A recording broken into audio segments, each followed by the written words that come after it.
नमस्कार स्वागत करुच्ची आज मुख्य गुरुत्वपूर्ण खबर को आपण दर्शक बंधु एवं आम हस्तगत होता खबर रही पाणीपाग संपर्कित बा लघुचाप संपर्कित नुआ वर्ष आसूची आउ एक लघुचाप जानिबा से संपर्क में ये लघुचापटी केउं स्थान सृष्टि होईची यार प्रभाव ओडिशा उपर किभली भाव रहिबो एवं ओडिशार केउं केउं स्थान को विशेष भाव में प्रभावित करिवो एवं केउं स्थान को प्रबल अति प्रबल वर्षार संभावना रही जानिबा से संपर्क में संपूर्ण विवरणी मुझे आपको वीडियो प्रदान करी से आप निश्चित वीडियो को प्रथम शेष पर्यंत देखिए जब वीडियो भल लगे पाखे लाल बटन दबा निश्चित सब्सक्राइब करेंगे पाखे आसुवा बेल आइकन बजाई देवे और ऊपर आसुवा ऑल नोटिफिकेशन क्लिक कर भूलें जहाँफल एभली वीडियो सर्वप्रथम आप निकट में पहुँच पार तेज आसतु जाना आज लघुचाप संपर्कित विशेष गुरुत्वपूर्ण सूचना वर्ष आरंभ ही सृष्टि हो पारे लघुचाप दक्षिण बंगोपसागर रे लघुचापर संभावना रही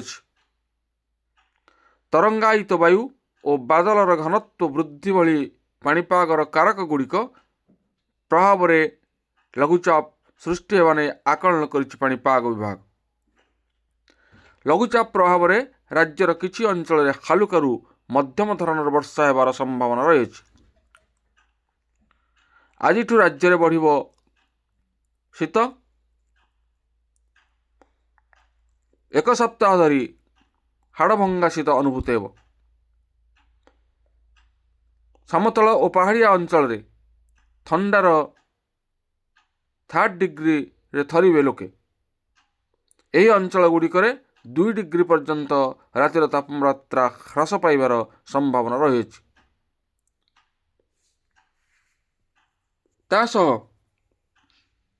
राज्य में पारद तलमुहा रही बेले विलंबित राति घन कुहुड़ी माड़ी आसुछि शीतर प्रभाव को घन कुहुड़ी आहुरी तीव्र करुछि। आंचलिक पाणीपाग केन्द्र अलर्ट अनुजाई नुआ वर्ष पर्यंत राज्य में शीतर प्रकोप लगी रहिबो। आसंता 4 दिन पर्यंत घन कुहुड़ी नहीं चेतावनी जारी करा जायछि।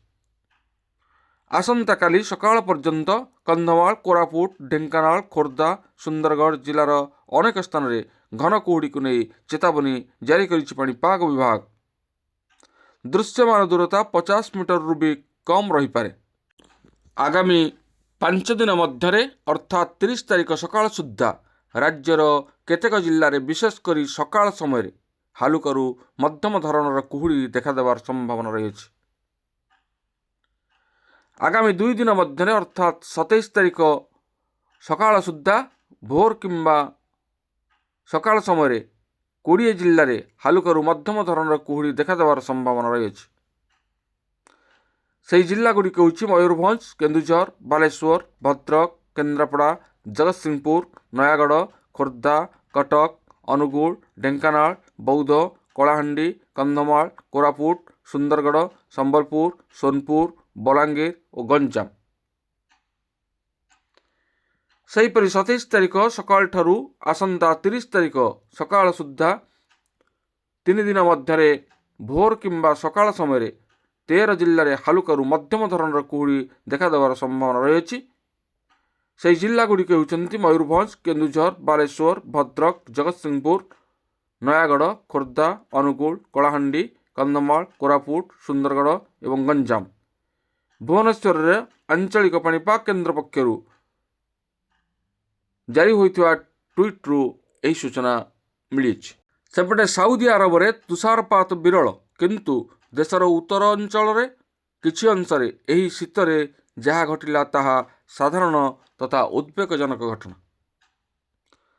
ताबुक और निकटवर्ती पार्वत्य अंचल तापमात्रा ह्रास पाई तुषारपात जो पहाड़ गुड़िक धड़ा हो जाइछि एवं कर्तृपक्ष पाणीपाग सतर्क सूचना जारी करिसेंति।